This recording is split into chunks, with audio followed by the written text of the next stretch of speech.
नमस्कार, मैं हूं अनीता दिनेश। आप देख रहे हैं गार्डनिंग एस्थेटिक्स। और बहुत सारे लोग अपने प्लांट कलेक्शन को नेक्स्ट लेवल पे ले जाते हैं, यानी कि कुछ एग्जॉटिक और रेयर वैरायटीज को अपने कलेक्शन में शामिल करते हैं। और बहुत सारे ऐसे लोग हैं जो अपने कलेक्शन को बढ़ाते हैं, बहुत सारे लोग अपने कलेक्शन को अपग्रेड करते हैं। बहुत सारे लोग जब उनको ये लगता है कि अब उन्होंने प्लांट को केयर करना सही से समझ लिया है, सीख लिया है, तो वो एग्जॉटिक और रेयर वैरायटीज में जाते हैं। और एग्जॉटिक और रेयर वैरायटीज को कलेक्ट करना एक सुखद अनुभव होता है। आज मैं आपको ऐसे प्लांट बताने वाली हूँ जो पिंक फोलिएज वाले प्लांट हैं।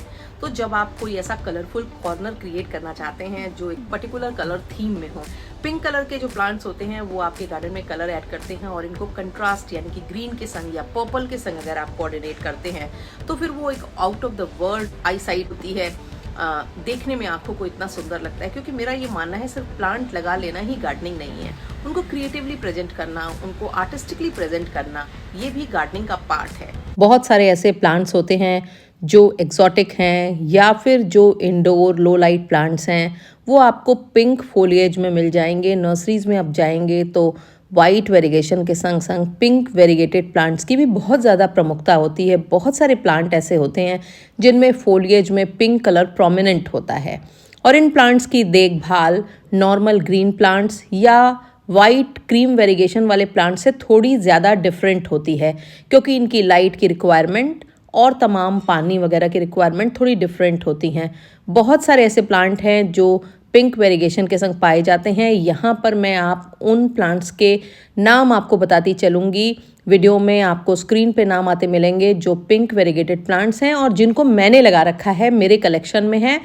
मेरे पास ये प्लांट काफ़ी समय से हैं, इसलिए आप इन प्लांट्स को ले करके अगर आप नॉर्थ इंडिया के प्लेन्स में रहते हैं तो आसानी से लगा सकते हैं और थोड़ी सतर्कता से आप इनको अपने यहाँ नर्चर भी कर सकते हैं। और उनमें से ज़्यादातर प्लांट से रिलेटेड केयरिंग वीडियोस मेरे चैनल पे मौजूद हैं। आप प्लेलिस्ट में जा कर के उनको सर्च करके देख सकते हैं।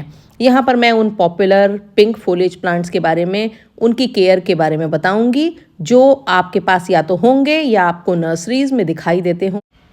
प्लांट्स में एक पिगमेंट पाया जाता है जिसको एंथोकाइनिन कहते हैं, और ये एंथोकाइनिन प्लांट की पत्तियों में, फूलों में pink, purple, red, maroon, brown जैसे कलर्स को लाने का जिम्मेदार माना जाता है।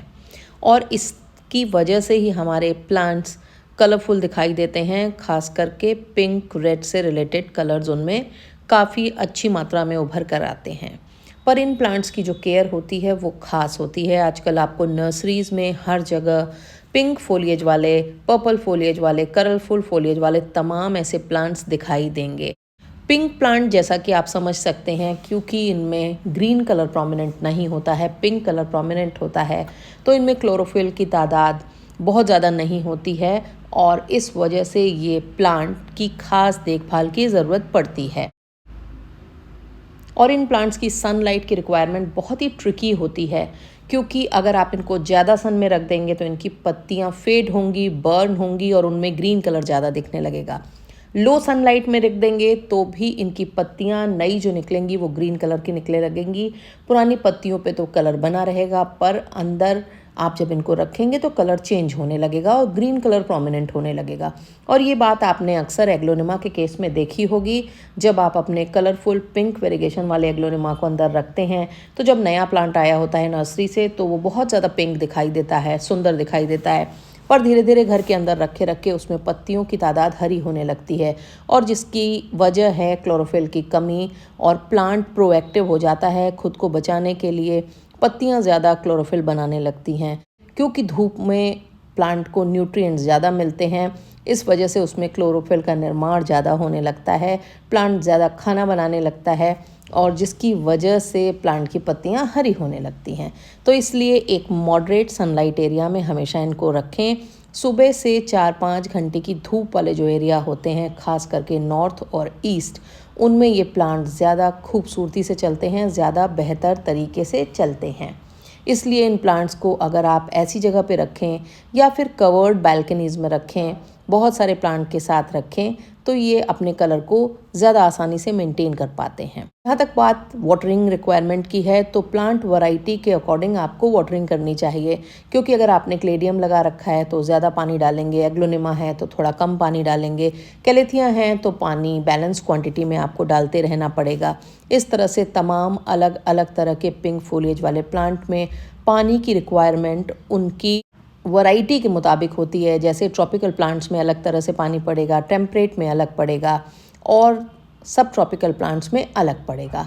और उसी तरह से उनकी लोकेशन का भी इसमें रोल होगा, क्योंकि ज़्यादा धूप में जो रखे प्लांट हैं उनमें ज़्यादा पानी चाहिए, कम धूप में रखे प्लांट में आपको एक फिक्स इंटरवल पे पानी डालना पड़ेगा।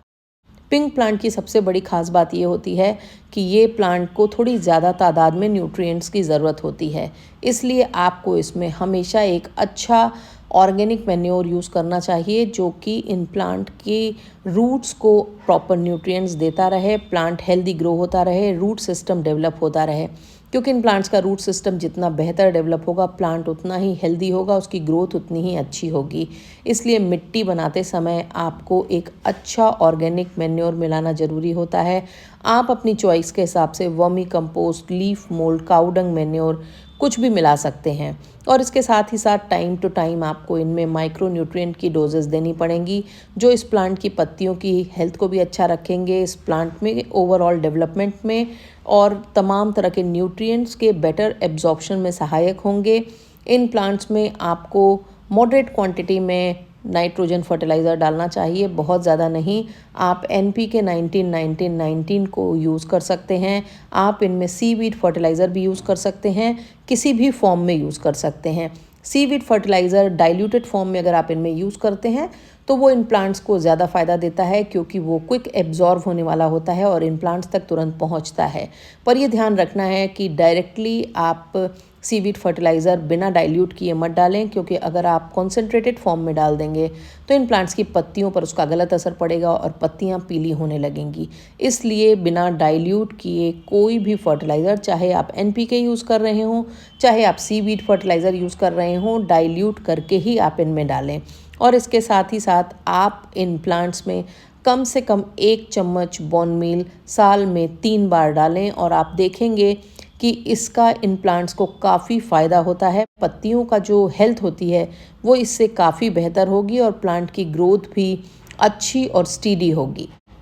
सर्दियों में इन प्लांट्स को खास तवज्जो देने की ज़रूरत होती है, क्योंकि सर्दियों में अगर आपने इनको लो लाइट एरिया में जहाँ पर रखा हुआ था, मॉडरेट सनलाइट एरिया में जहाँ रखा हुआ था, वहीं छोड़ देंगे तो ये प्लांट ख़राब होने लगेंगे।